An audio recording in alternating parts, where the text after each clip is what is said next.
Good afternoon to you. This is Tim Andrus, your instructor for Art History 209. I'm going to, in this brief talk, go over some of the things that I discussed in class on Wednesday concerning what art history is and talk to you a little bit about style. You'll remember that on Wednesday I spoke to you about the idea of style having two origins. One coming from the Greek word stylos, S-T-Y-L-O-S, which means column. And we talked about columns as providing the idea of style as categories. And we looked at the orders of architecture seen here in this illustration by the French architect Claude Perrault. We can use this idea of style to identify key features of works of art and group them together in associated ways. So here on the second column from the left, you see a Doric column with its distinctive simple capital and the triglyphs and metopes in the architrave, that thing that sits on top of the column. Next to it, you see in the center an Ionic column, which has the distinctive scrolled capitals, and it's slightly taller and slightly thinner. And then next to that, you have a Corinthian column with its acanthus capital, which is that sort of vegetative thing at the top of the column. And you'll notice that both the Ionic and the Corinthian, they do not have in their entablature triglyphs and metopes. The Corinthian is also even taller and thinner than the Ionic. These are all features of the column that allow us to identify it as a specific kind of column. But also we remember that each of these styles of architecture, each of these orders, represents a kind of architecture which is present in many different kinds of buildings. We can identify, and we will look at in the next few weeks or so, in the next week actually, buildings that are in the Doric style, buildings in the Ionic style, and then buildings in the Corinthian style. Those are all Greek orders. The two columns on either end, on the far left you see a Tuscan column, and on the far right you see a composite column. Both of those are architectural styles developed by the Romans, but they're based on these earlier Greek models.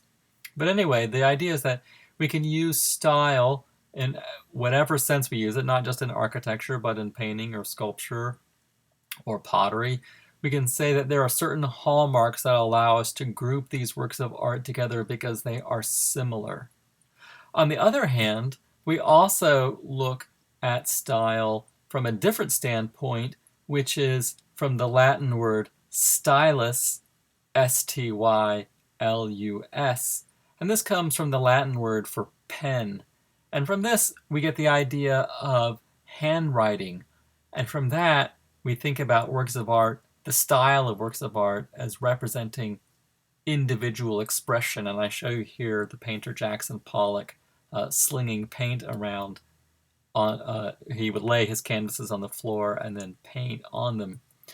Pollock's paintings are very distinctive. We can readily identify a Pollock as a Pollock painting. And whether or not we agree with the idea that this painting represents Pollock's kind of self-expression, at least the idea of style becomes the hallmark of an individual artist. If we look at these two apples, one by Caravaggio from the 17th century, and then on the other hand from Cezanne from the late 19th century, almost the 20th century, and these are two artists we won't be talking about this semester, but we see here they both treat painting the apple in very different ways, even though it's the same subject matter and ostensibly, theoretically, they would look similar in real life. Both of the artists choose to paint the apple in very different ways, and we look at that as a hallmark of the idea of expression, that they are introducing into their art particular emotional or psychological states which are indicative of themselves. So their interior life comes out in the painting in some way.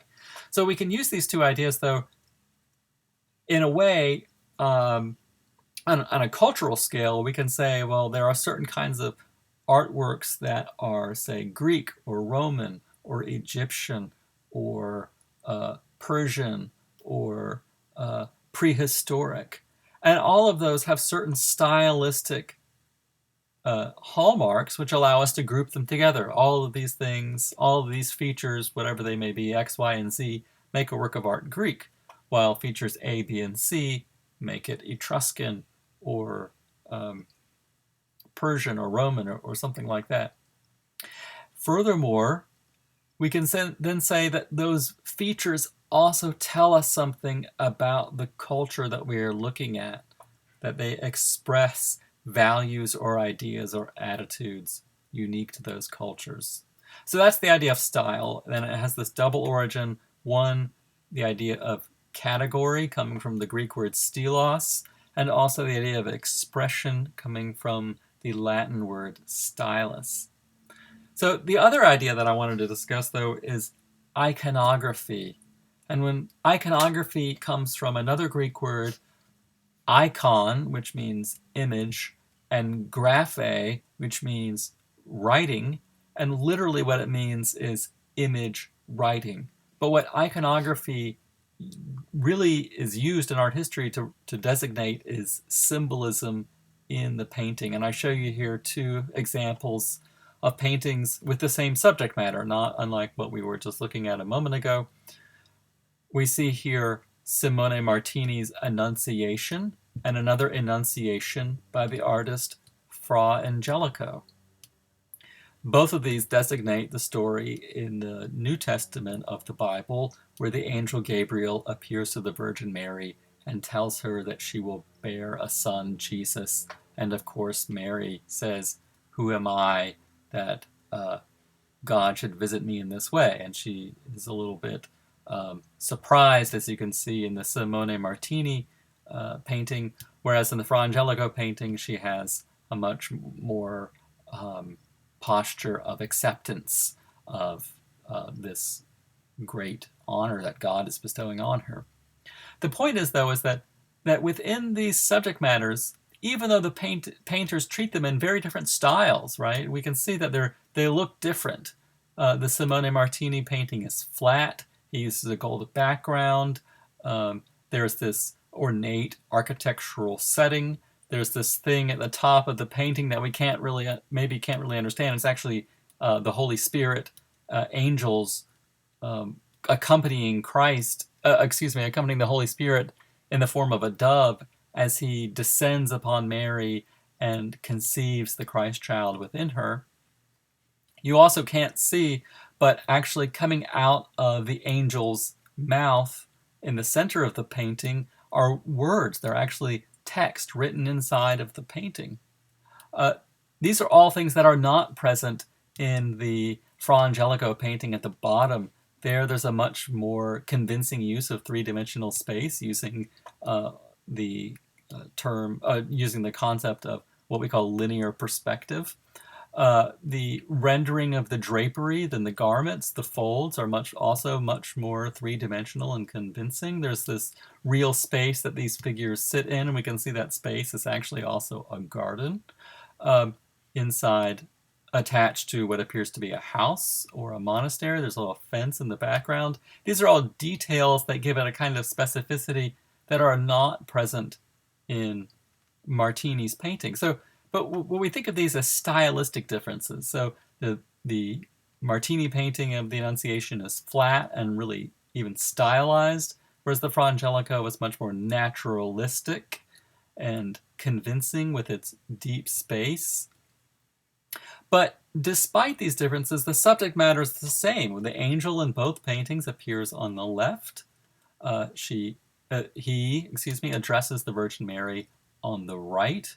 The Virgin Mary is also dressed in similar clothes. In both cases, she's actually dressed in blue, although the color of the blue has darkened over time to appear to be almost black. You can see also in both paintings that the inside of her blue robe is lined with red It's a little faded out in both of these paintings. But there's similar kinds of symbolic elements in the painting. If we look at this next slide, also of Annunciations, we see similar things. The angel is still on the left and Mary on the right. Mary in the Leonardo at the bottom has the same color scheme for her dress. In the painting by Robert Compton at the top, she is not wearing her top coat of blue, but she still has the red kind of undergarment on. You'll see in the center of this painting by Compton, you'll see a vase of flowers that has white lilies in it. If we go back again briefly, we'll see that there's also a vase of white lilies in the Martini painting at the top, also in the center. Those are part of the iconography of the Virgin Mary, which symbolize her innocence. So also is the blue robe. It's not merely an accident or some kind of coincidence that the Virgin Mary is presented in blue.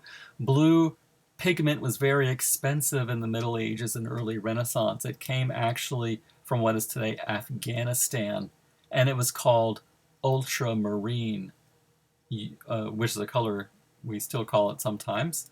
Ultramarine is made from a stone called lapis lazuli, which we'll see in Egyptian art too.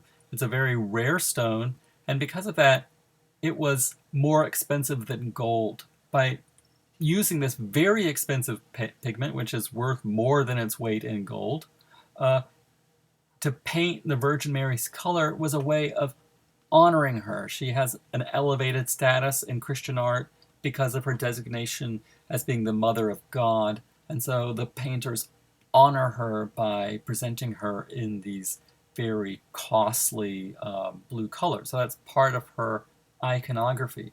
We can see that again if we go forward again to the Leonardo painting and the Robert Compton, there's there's stylistic differences between these paintings as well, and we won't really talk about them here, but we can see that there's the same kind of spatial ambiguity. If you look closely at the Compton painting, you'll see that the space in this painting is very odd. This table is pressed up against the wall, and this bench seems like it's about 25 feet long, and yet it also ends at the wall. The room feels compressed, so spatially it's very strange, whereas the Leonardo painting has a much more organized and what we might call rational space, much more of a space that is in keeping with our experience. So, in other words, stylistically, these paintings are very different, but the iconography is the same. Again, same thing here in this painting of the Last Supper, one by Leonardo and then another by Tintoretto. Similar iconography. Christ is shown at table with his disciples, sharing his final meal with them prior to his crucifixion. But stylistically, they're very different, and I won't elaborate the differences here. I think just seeing them makes it clear. The point is, though, is that when we talk about style and we talk about iconography, we're talking about two different aspects of the work of art. Iconography is part of the stable symbolism of works of art that we use to describe their content, their meaning, whereas style has to do with the visual form that the work of art takes. And those things together, the form or the style and the content or the iconography or the symbolism, all together contribute to the meaning of the work of art. We have to have both of those together in order to understand them. And then we can use that to situate it inside of its historical context, the time and the place or the persons or people that made the work of art or works of art, in order to understand where they're coming from.